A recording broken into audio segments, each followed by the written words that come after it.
everybody, I'm Elise from the blog LePetitSaintCrochet.com, and today we are going to talk about how to price your amigurumi for sale. Because when you can price your toys with confidence, you can sell your toys with confidence.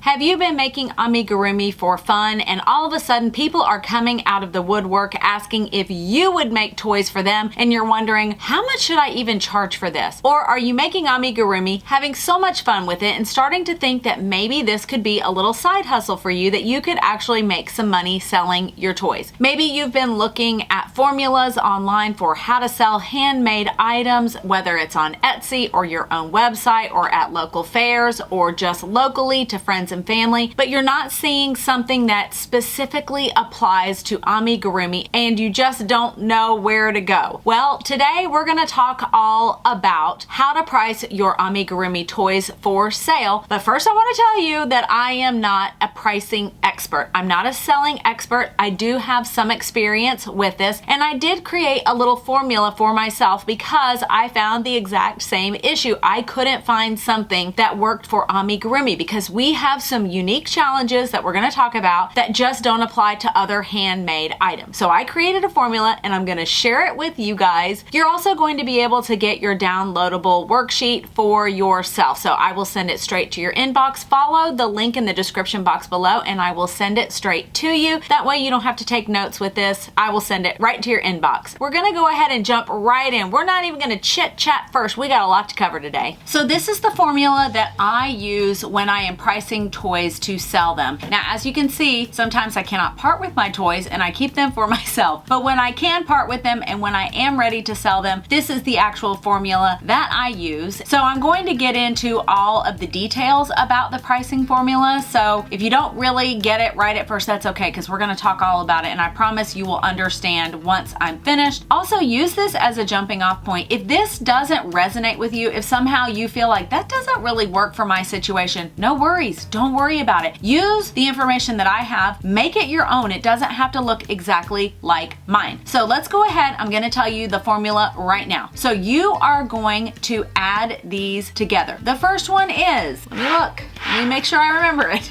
You're going to add up your materials cost plus your difficulty level plus whether or not you customized this toy plus your shipping costs plus your selling fees. You're going to add all of those numbers up to get your final price. So let's go ahead and talk about our materials costs. So obviously you are going to be using yarn of some kind to make your amigurumi. You're probably using stuffing, maybe safety eyes, some embroidery floss, but don't forget things like ribbon or tags or boxes or tissue paper. Look at all of those things because that is your total cost as far as your materials. Don't forget to add those together. Now with amigurumi, we have some challenges when it comes to our materials. So for example, when we are using our yarn, you're typically not going to use the whole hank or skein. You're only going to use a part of this, and you may be wondering, how in the world am I going to figure out how much yarn I'm using? Well, the way I do it is by using a little food scale. So I got this a long time ago when I was doing Weight Watchers and you had to measure your food and weigh it all out. I don't do that anymore. I use it for my yarn. I have a link for one in the description box below. And what's great about a food scale is that it measures precise amounts and not very heavy amounts, because obviously you can't stick this on a regular scale because it just isn't going to register. The way that I do this is pretty simple and straightforward, but you look at your ball band or your yarn label, and this is the Barocco Vintage, and it is 3.5 ounces total. If I was getting a brand new skein, I already know how much it weighs, but say you've already used part of it, you're going to put that yarn on your food scale and weigh it. See how many ounces or grams, whichever one you feel more comfortable with, are left in your ball of yarn, your hank of yarn. Then after you crochet your toy, you would then weigh it again, and you will be able to precisely measure how much yarn you have used. Let's just say you've used 1 ounce of your yarn. Let's let's do the math on this. This is 3.5 ounces and the retail price is around $8.50. Of course, I didn't pay that total price because I probably had a coupon, but for ease of being able to do this, I'm not going to worry about that. I'm just going to put in my calculator the $8.50. Then I'm going to take that $8.50 and I'm going to divide it by 3.5. That's going to give us our total cost per ounce. Once we have our total cost per ounce, then we can then decide, okay, I used 1 ounce of this yarn, and then you know exactly how much your yarn costs actually per toy. And you can use this for as many colors as you use. Now, you may be thinking, am I going to have to do this for every single toy that I make? And the answer is no. What I would do is the first few toys that you make sure to do this, especially if you have certain toys that you make over and over. Of course, you don't need to do that for every single one. And you don't need to be super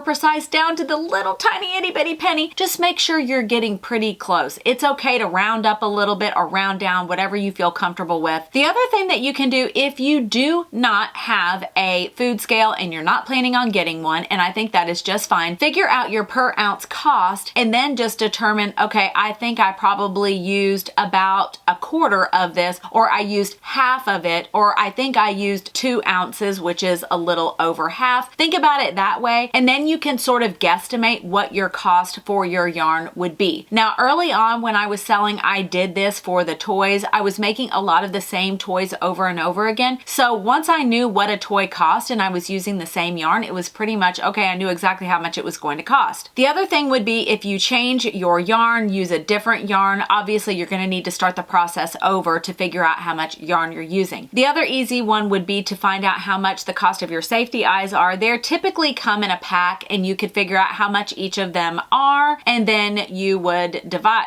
I'm trying to think how I would do the math on that. You take the full thing, you divide it by how many there are, and then you have the price per eye. Yes, that's exactly how you do it. So you're going to add that to your materials cost. For things like stuffing, that it's sort of like, I don't know how much I'm using. I get a huge bag of it and then I add a little bit. Maybe you just say for miscellaneous things, you add $1 or $2. Maybe you used a button from a button jar and you used your stuffing and you had the embroidery floss. And some of those things you could add $1 or so to that cost because you know that you used some of those supplies, but they don't add up to a whole lot together. Don't forget to add those little things like the boxes you use or tissue paper. All of those things need to be included in your materials. The next cost that I use is the difficulty level. So when I was trying to figure out how to price handmade toys, my amigurumi, I was looking at handmade formulas that had things like total up how many hours or how long it took you to create this object. And I thought, honestly, I have no idea how long it takes me because I don't normally time how long it takes me to crochet or knit a toy. I'm pretty sure that if I did, the amount of hours that it took me to make it would probably be a little like, I can't believe that it took me this long to make this. And plus I'm watching TV or spending time with my family and I pick it up and I lay it down and I might work for an hour, I might work for 15 minutes. So it really made no sense for me to try to figure out how long does it take me to make a toy, because it depends on the day. Some days I'm super focused and I can get a lot done, and some days I'm a little bit lazy and I put it down and I look at other things, I get on my phone, or I'm just really tired. I really felt like that wasn't a super accurate measurement for figuring out how much do amigurumi toys cost or how much should I charge for them. What I decided to do was to evaluate each toy and basically give it a rating, whether it was easy, medium, or difficult. And I assigned a flat rate for each one of those. So if it was an easy toy, it didn't have a lot of details, it was pretty simple and small, it's gonna be easy. And maybe I just added a flat $15 charge for that. Maybe it's a medium toy and it was a little more complicated. I felt like there were more details, more color changes. It was maybe a little bit bigger. I added a medium rating to it and then added a flat rate. Maybe that flat rate was $25. I'm just throwing numbers out there. You determine what you think those numbers should be for you. And then for the difficult toys, these were ones that maybe they have clothing on. They are bigger. They have a lot of detail. And this was a labor of love. I'm gonna put that price at $50 plus. Just throwing numbers out there for you. You determine what your easy, medium, and difficult levels are and what you feel comfortable adding to those toys. That made me feel better than trying to calculate how many hours it took for each toy. That just didn't make any sense for me. Use that as a jumping off point for you, or use exactly what I just said to be able to price your own amigurumi toys. One thing that I started offering back in early 2020 was customization. I offered people a basic bunny or a little pig or something, and then I said they could customize it with the colors. They could add shoes or no shoes. They could choose a sweater or a little cardigan, and for that customization I charged an extra flat fee. So you could charge 10 or 20 extra dollars just to customize, and the reason why you would want to charge a little more for that is that it's going to take extra time. We would work together, but that might take a couple of days of working back and forth, deciding what colors they wanted, what would work best, and I would advise them. For me, that was extra work, and so I'm going to charge for that extra work. The great thing about customization is that most people know that if they want something custom, they need to pay extra for it. So I never had anyone complain that it cost extra than buying a ready-to-ship toy, because some people wanted very specific things, they wanted very specific colors, and they had really amazing stories for why they wanted those particular colors and those particular attributes to the toys. So it was a real delight for me to be able to customize toys for people. So make sure to offer that, because I think that is a wonderful way to make a little extra money, but also offer your customers a real experience. A lot of people really want customized things right now. They want something that is one of a kind, 100% unique, and when you customize it, that's exactly what they're getting. I really do believe, and I'm going to go on a little tangent right now, treat your customers like gold and they will treat you so well back. I aimed to please every customer I ever sold. I wanted to make this a beautiful experience for them. I wanted them to treasure their toy for years to come. It made me feel really good to just love on people a little bit with my toys and just give them a beautiful experience that they could treasure for years to come. Another thing that you want to add to your formula are your selling fees. So if you're on Etsy, you're going to pay fees to list those toys and to sell them. So don't forget that. Whether you are on Shopify or Stripe, there are a lot of ways that you're able to sell, but there's no ways that I know that are totally free unless you're selling in person or you're just selling to family and friends. Maybe you share them on your personal Facebook page and people reach out to you to say, hey, I would really love one of your toys. How much do they cost? And you sell that way. I've done that many times as well. I never pay those fees. The people who purchase the toys pay those fees. I'm there to create a product. They're paying for it. You need to make a profit when you're making your toys. You don't want to break even, because what's the point? You put a lot of hard work and time into this. You need to get paid for it. The final thing that you're going to add are your shipping costs. I always add the shipping cost into the price of the toy for domestic orders. So I would offer free shipping, but that price was already built in to the price of the toy. In the United States, Etsy makes it really easy to calculate the cost of shipping domestically. So if that's something that is available to you, I would always add that cost in. Maybe do a little bit of homework to figure out how much it's going to cost for you to ship within your own country. I did not offer free shipping for international orders because that can vary so wildly that I didn't feel comfortable doing that. So that would just get tacked on to the final sale of the order. I did not pay the shipping. It always was included in the price of the toy. I can already hear what some of you are saying to yourself, and you're saying, this is going to be too expensive. This toy is going to cost an absolute fortune. So what I want to say to you is this: pricing amigurumi is an art, not a science. You get to choose whether or not, when you total all of those costs up together, whether or not that's a reasonable price. Because when you look at other shops on Etsy, that's a great resource for you to look at what are other people charging for their amigurumi toys. And you might be able to see that, wow, my stuff is way overpriced than a very similar toy. Or you may see, wow, I feel like I'm right there in the middle, or I'm way too low. That is going to give you a good idea of how much you should charge for your toy. I wouldn't use that as your jumping off point though. I really would look at how much does it cost you to make the toy. That really needs to be your very first thing. You need to know, how much do your materials cost? How much is your time worth? All of those things need to be considered. So I don't want you to just jump into looking, what do other people charge for for it and I'll charge for that, because that's really not very accurate for your situation, because you may be using different materials, your skills may be better, you may have more unique offerings. So take those things into consideration. Just because your toys might be a little more expensive doesn't mean they aren't going to sell. I've experienced that myself and thought absolutely nobody will ever pay that much for a toy, and guess what? They did, and they were happy to do it, and they were extremely happy with the toys that they received from me. The thing to always remember is that your toys are really worth what someone is willing to pay for them. So if you price it where you're selling out so quickly you can't make them in the beginning, that is exactly what I did. I took orders and I was charging about $25 per toy, and let me tell you, that did cover the cost, but it did not even help me with the time, because I was getting so many orders and I was crocheting so much and so fast that it was becoming very unenjoyable for me. So I decided that I really didn't want to do that again. And even then I decided to raise my prices, and it was still absolutely fine and people were still happy to pay for that. But you may be in a unique situation. Maybe your area won't pay that much for a toy, but you need to figure out your own situation, and there may be some trial and error. You may price things a little too high. I've done that before and things didn't sell. And then when I priced it differently, it did sell. So some of this is going to just take trying it, failing, selling too low, selling too high. Eventually you will figure out what is the perfect price for your toys. I hope you enjoyed the video today all about how to price amigurumi for sale. I really hope that this gave you some confidence so that you could price your own toys, so that you can have the confidence to sell them to people who are going to love them.